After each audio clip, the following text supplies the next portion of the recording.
All right, everybody, these are going to be video instructions covering the Unit 5 Chemical Reactions notes covered Tuesday 2/11 to Wednesday 2/12. To do these notes, you will need a modeling kit as described in the notes.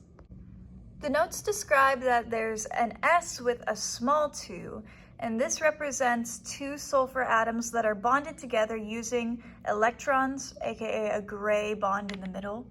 Here, S4 has 4 sulfur atoms all connected together. This is different than when we have a big 2 or a big 4 in front of that element. Here we can see that we have 2 of sulfur, but they are not connected as they were over here. Same thing with the 4s, these are all not connected as opposed to they were over here. With this information, could we try to build 2s2? I want you to give it a try on your own and then see if you get the answer right. This one was kind of tricky. Here we can see that S2 look like this. And if we have 2 of that, I should build this again. 1, 2. So again, this is S2. That's 2 of S2. So this 2 in the front represents how many of each molecule we should build. This represents how many elements are connected to one another in that molecule. Let's go a little bit more into detail with this. So what do the numbers mean and what do they do? The big number in the front is called a coefficient. We saw this in Unit 3. The little number is called a subscript. They both represent different things. Coefficients represent how many molecules there are. A subscript represents how many atoms there are in an individual molecule. So let's break that down carefully here. The molecule is made up of atoms that are bonded together. This is one molecule. This is a second molecule. The subscript here represents how many atoms are bonded together. So we have 2 sulfur atoms bonded together in a single molecule. We then build that molecule twice because of that 2 there, the coefficient. So again, molecules and atoms are determined by coefficients and subscripts. Now that we've had a chance to see this in action, let's practice. Draw each molecule using the equation below. So build and draw these molecules in your notebook. Once you have it built, draw it down, verify your answer below. Here's the equation from the screen. Let's try to do this without the coefficients first. Pretending those coefficients aren't there, we can start to build these molecules based on the formulas here. So for this molecule, we would need 2 hydrogens bonded to 1 sulfur. Here we can see what that looks like. So 2 hydrogens, these white elements, bonded to a single sulfur. Your atom should look something like mine. If you're unsure what color atom to grab from your kit, you can always look at the back of this guide that comes with the kit and see that sulfur is yellow and hydrogen at the top is white. We can use the same logic to build H2 and S2. And there we go. Let's add the coefficients back into the equation and build more of these molecules. Because these 2 formulas have a 2 in front of them, I need to build this molecule again. I also need to build this molecule again. That is what these 2's represent. And here's our complete equation. We have 2 H2S, so 2 of H2S, decompose or react to create 2 hydrogen gas atoms, so 2 hydrogen gases, and 1 sulfur. So this is sulfur S2. And that's it. If you got this, excellent job. You're ready to move on.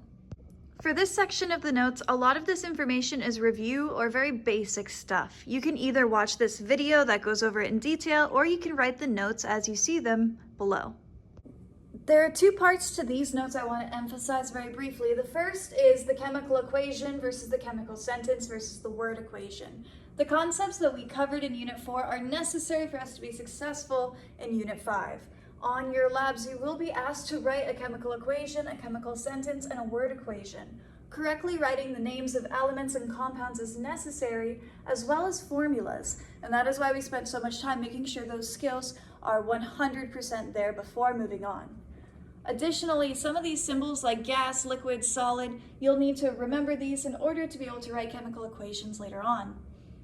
Last piece, the diatomic elements, I want to emphasize every element on the periodic table should be written as just the letters. No numbers, no nothing. So sulfur should just be S. Iron should just be Fe. No numbers, no letters extra, just that.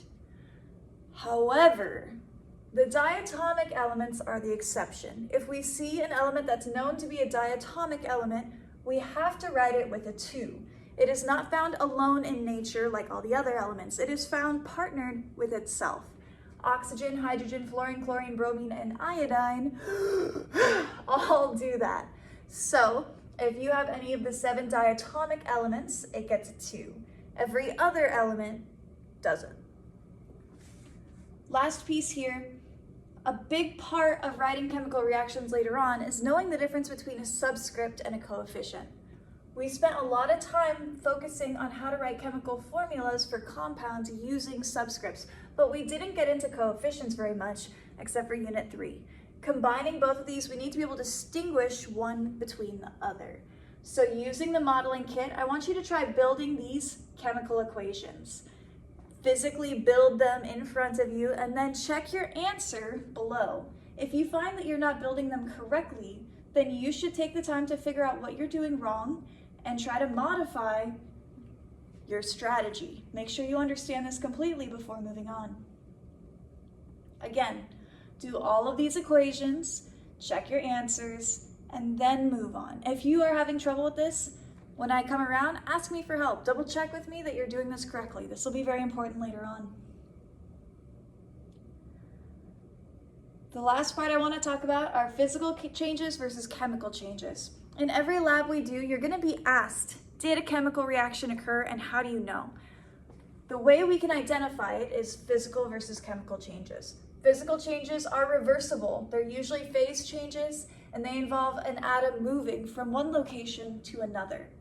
For example, the molecules here are moving away from or closer to each other, but they're not changing fundamentally. These molecules are the same stuff from beginning to end. However, the stuff over here is changing its structure. The bonds that make up these molecules are breaking or forming, creating or changing the substance fundamentally. For example, if I take something like an egg and I cook it, I can't uncook that egg. I can't make it raw again. The proteins have been cooked and burned in such a way that they are no longer shaped the way they were when they started.